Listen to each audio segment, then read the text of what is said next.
Hi there, and welcome to this video in which I will be taking you through some end of the year reflections so that you can end the year mindfully and begin the new year with a conscious connection to yourself. So if you're brand new here, my name is Nicola. I'm a yoga teacher and a yoga therapist, and I like to create content for highly sensitive and neurodivergent people who are really looking for greater calm, balance and connection to themselves, to the world around them. And I do this through obviously yoga, mindfulness, but also seasonal living as well. And with that in mind, if it's your cup of tea, you might like to subscribe to my channel for other content similar to this. And yeah, when you're ready, let's get started with today's content. So we're approaching the end of the year. We have made it through December. And if you're like me, you will be perhaps in a more contemplative frame of mind. And seasonally speaking, at this time of the year, that's the kind of phase we're in. The brand new year, if you're working with seasonal living like I am, doesn't really get going until the early spring.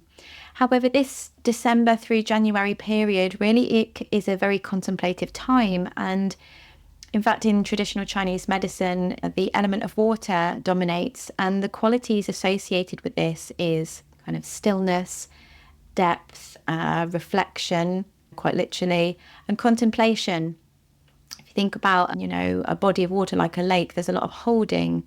And so that is really the theme of this time of the year, is to kind of hold yourself, reflect, get deep. And that means that by the spring, we can then move into that time of the year with greater intention and alignment with ourselves, so that we're not putting our energy into things that aren't quite right for us. So with that in mind, if you would like to join me, I'm going to suggest some things that you might like to reflect on in a moment. So you might want to grab a pen and a journal. I'm going to put the questions in the notes below, so they're there if you want to refer back to them.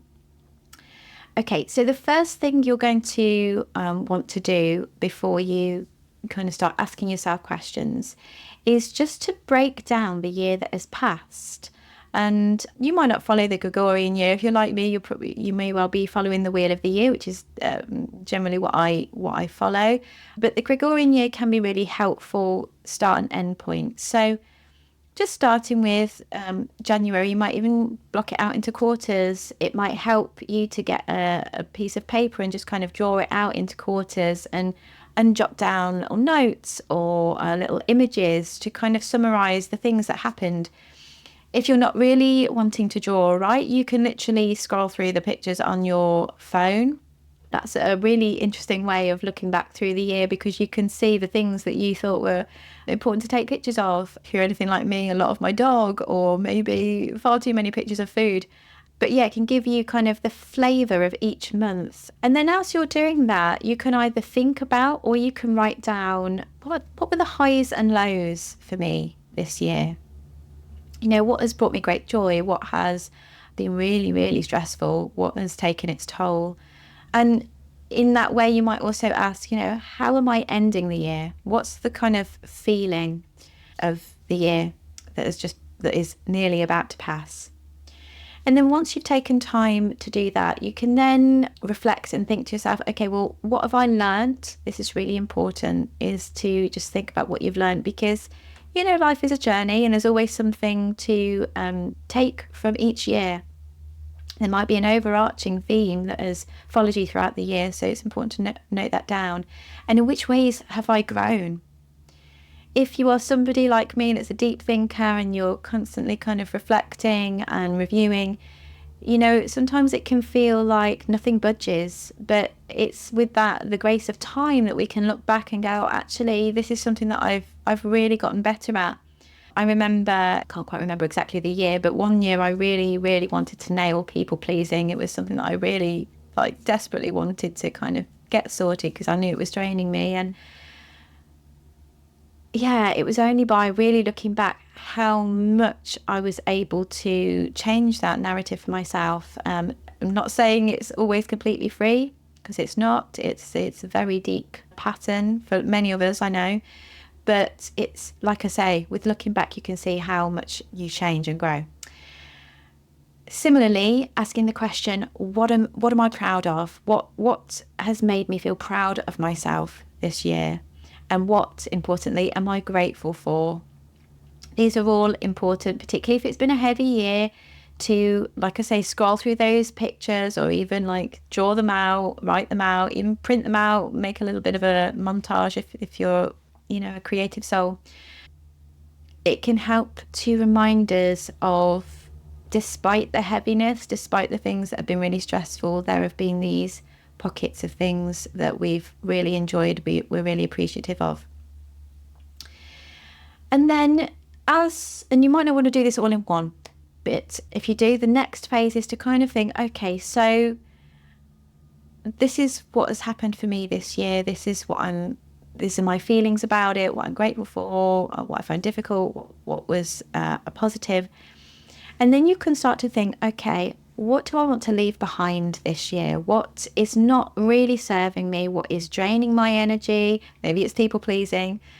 Maybe it's, a relationship. Maybe it's a dynamic. Maybe it's a job. Maybe it's a building, or maybe it's just a thought pattern that you've gotten into. And there might be multiple things, but think about what's most important that you really think, actually, this is what I want to leave behind. And you can then start to think about, well, if I'm going to leave this behind, how am I going to action that? Am I going to have to undertake some kind of talk therapy, perhaps? Is that important? Or is it just a case of saying no more of this? Is it going to involve a conversation with somebody, for example? Or is it going to involve unsubscribing from something, or cutting the cords in some way? You can also think about, as you move into the new year, what do you want more of? What do you want less of? What is your ultimate goal next year? What feels realistic to you?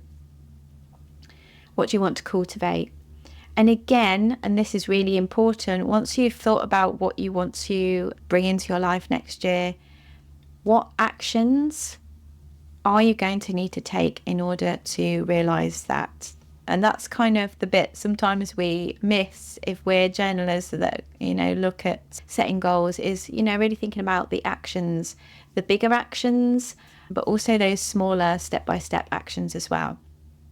So you might want to, if you're journaling along with me, then maybe you've missed the boat. But if you are going to come back to this, you might want to light a candle, set aside some special quiet time to do this, and just take some time to reflect on the year that has passed. So, like I say, you can move into the new year with intention and really deeply connected to yourself. Okay, so I hope that's been of use. Like I say, the questions that I've been talking to are in the notes below. Feel free to add any others in the comments, or please share, what's the overarching message from your reflections. I'd love to hear how you get on. All right. Thank you once again for watching. Feel free to like the video, subscribe if you haven't already. And I hope you have a really beautiful end to the year and a great start to the next one. All right. Take care for now.